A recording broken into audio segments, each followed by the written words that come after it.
네, 구동을 위한 스위치에 대해서 이야기 나눠보도록 하겠습니다. 이 능동 구동형 OLED에서 짧게 소개됐던 스위치에 관한 이야기를 좀 나눠보도록 할게요. 먼저 백플레인이 뭔지 좀 설명을 부탁드리겠습니다. 백플레인은 말 그대로 그 뒤쪽에 있는 이 평평한 판, 뭐 이렇게 갈 수 있습니다. 뒤에 있는 판. 즉 디스플레이에서 그 빛이나 색을 만들어내는 부분의 뒤에서 각각의 화소들을 작동할 수 있게 도와주는, 구동해주는 그러한 소자들이 모여진 판, 그것을 우리는 백플레인이라고 하고요. LCD도 그렇고 OLED도 그렇고 능동 구동용은 전부 다 백플레인이 들어갑니다. 그런데 백플레인은 이제 크게 두 가지 역할을 해요. 첫 번째가 이제 그 한 라인이 작동을 하고 그 다음 라인으로 넘어가더라도 그 이전 라인을 계속 빛을 내게 해주는 그러한 이제 역할. 그건 이제 주로 스토리지 캐패시터라는 캐패시터의 역할이고요. 그 다음에 또 하나의 역할은 각각의 화소가 독립적으로 구동할 수 있게 해주는 역할, 스위치 역할, 틴필름 트랜지스터의 역할, 이 두 가지를 기본적으로 하고 있는데 LCD는 전압 구동형이고 OLED는 전류 구동형이에요.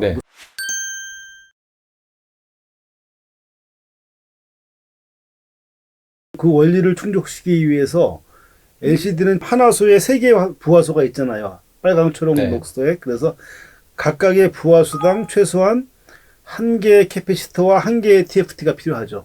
LCD는. 근데 OLED는 전류 구동이기 때문에 1개의 캐패시터와 2개의 TFT가 필요합니다. 그런 것들이 부화소마다 각각 배치되어서 하나의 그 판 위에 구성된 것, 우리는 그것을 백플레인 기판이라고 합니다. 자, 그러면 백플레인에는 말씀해 주셨다시피 2개의 소자가 있는 것 같습니다. TFT와 저장 커패시터. 2개라고 볼 수 있겠죠. 그렇죠. 자, 그 원리를 좀 얘기해 볼게요. 트랜지스터를 좀 먼저 얘기해 볼게요.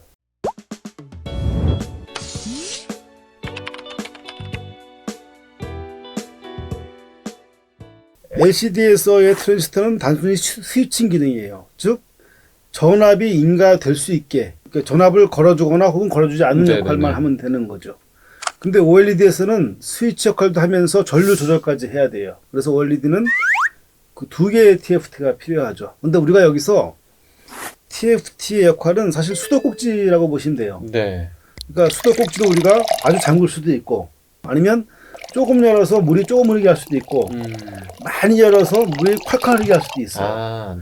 그와 같이 그 물을 흐르게 하느냐 안 하느냐, 물이 흐르더라도 물의 양이 어느 정도 되게 하느냐를 조절해 주는 게 각각 OLED의 TFT에서의 스위칭 TFT와 그 전류 조절용 TFT의 역할입니다. 그러니까 LCD에서 TFT는 지금 켜고 끄는 거, 스위치 역할만 하는데 OLED에서는 켜고 끄는 거 한 역할, 그다음에 정도를 조절하는 거 한 역할. 아주 이해도가 좋습니다. 왜냐하면 전압이라는 것은 그냥 걸리는 거거든요.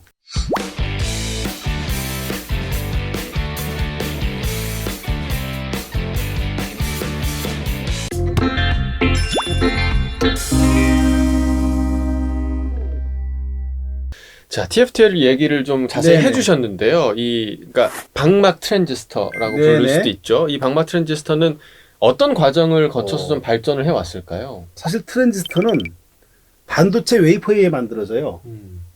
반도체 웨이퍼, 실리콘이나 뭐 갤륨 아세나이드 이런 반도체, 특히 이제 실리콘 웨이퍼에 의해 주로 만들어지죠. 그런데 실리콘 웨이퍼는 에다가 디스플레이를 만들기가 어려워요.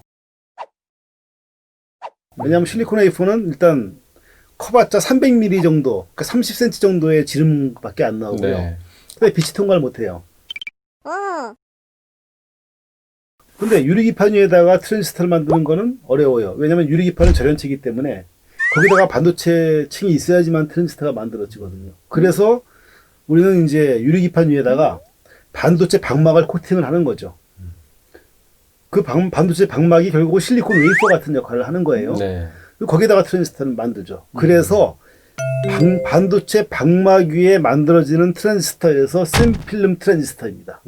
그래서 이제 TFT가 나오고요. 그런데 이게 디스플레이 때문에 사실 나온 기술은 아니에요.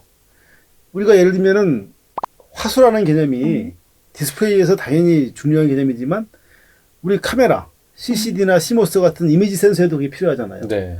우리가 빛이 들어오는 것을 각 빛의 양을 각 그 단위로 이렇게 구분해서 그 얼마만큼의 빛이 어떤 파장의 빛이 들어가는지를 읽는데도 필요한 거예요, 그죠? 그래서 처음에 TFT는 그 CCD용 차지 커플드 디바이스라고 해서 그 고체 찰상형 카메라용 소자에서 먼저 시작이 됐죠. 네. 그때는 근데 뭐 제 기억으로는 카드뮴 같은 이건 유해 물질을 써서 아마 만들어졌을 거예요. 그러다가 이제 시간이 지나면서 그 TFT가 이제 디스플레이에도 쓰이게 된 거죠. 화소마다 이제 우리가 전압을 인가하거나 전류를 흘려줘야 되니까. 그래서 이제 거기에 디스플레이에 쓰이게 됐고요. 그렇지만 처음 쓰인 TFT는 이제 비정질 실리콘 TFT였어요. 그러니까 이게 유리기판 위에다가 반도체 막을 코팅하면은 단결정이 만들어질 수가 없어요. 왜냐하면 유리가 비정질이기 때문에 단결정은 모든 원자들이 규칙적으로 배열된 거예요. 그런데 우리가 제멋대로 배열된 그 유리기판 위에다가 규칙적으로 배열된 그 반도체 결정을 만드는 건 불가능해요. 유리기판 위에 만들어진 방막 반도체 막은 얇은 반도체 막은 비정질입니다. 비정질 실리콘. 그래서 우리는 처음에 이제 그 위에다 트랜지스터를 만들었어요. 근데 걔들은 이동도가 떨어져요. 우리가 예를 들면 아나운서님께서 어디를 달려가는데 사람들이 이렇게 규칙적으로 다 앉아 있다고 하면은 우리는 그 틈을 달려가면 되는 거예요. 그렇죠? 그런데 사람들이 막 이렇게 제멋대로 이렇게 막 울리고 있다면은 우리는 계속 부딪히게 되는 거예요. 네.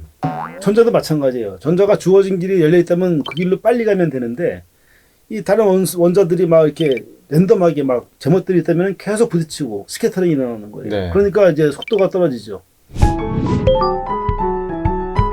비정질 실리콘을 이용할 경우 이동도가 낮아지고 그로 인해서 빠른 영상 구현이 힘들어집니다. 또한 전력 소비가 많아지고 다양한 단점들이 발생하게 됩니다. 그래서 사람들은 방막 트랜지스터의 전자가 흐르는 부분의 결정성을 높이려고 노력을 해왔습니다. 그래서 지금은 이제 뭐 폴리실리콘은 전체가 완전한 규칙성을 갖지 못하지만 작은 결정들이 모여 있는 거예요, 이렇게. 그러니까 우리가 이제 달려갈 때 특정 공간은 이제 열린 공간을 달려가다가 잠깐 부딪히고 다시 또 열린 공간을 달려가고 이렇게 해서 단결정만은 못하지만 비정질보다는 더 빠른 속도를 얻을 수가 있는 거죠. 네. 그리고 그 정도로만으로도 이제 저기 디스플레이의 구동은 충분해요. 그렇게 발전해 온 게 현재까지고. 네. 그런데 지금은 또 이제 무슨 문제가 생기고 있냐면은 이제 이동도만이 다는 아니거든요. 이제는 디스플레이가 접어지고 막 휘어지고 맞아요. 투명해져야 돼요. 네. 그러니까 이제는 접어지고 휘어지고 막 투명해져도 작동이 되는 그러한 또 TFT가 필요한 거예요. 네. 그러니까 요새는 다시 또 이제 다결정 실리콘에서 한 발 앞서 더 나가서 뭐 산화물 TFT라든가 뭐 네. 유기물 TFT 이런 것들이 연구가 되고 있죠.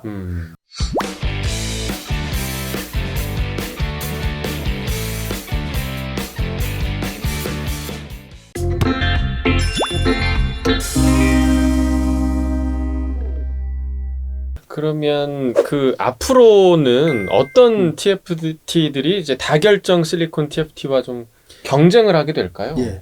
지금은 다결정 실리콘 TFT의 시대예요. 네. 왜냐하면 이제 그렇게 발전해 왔으니까.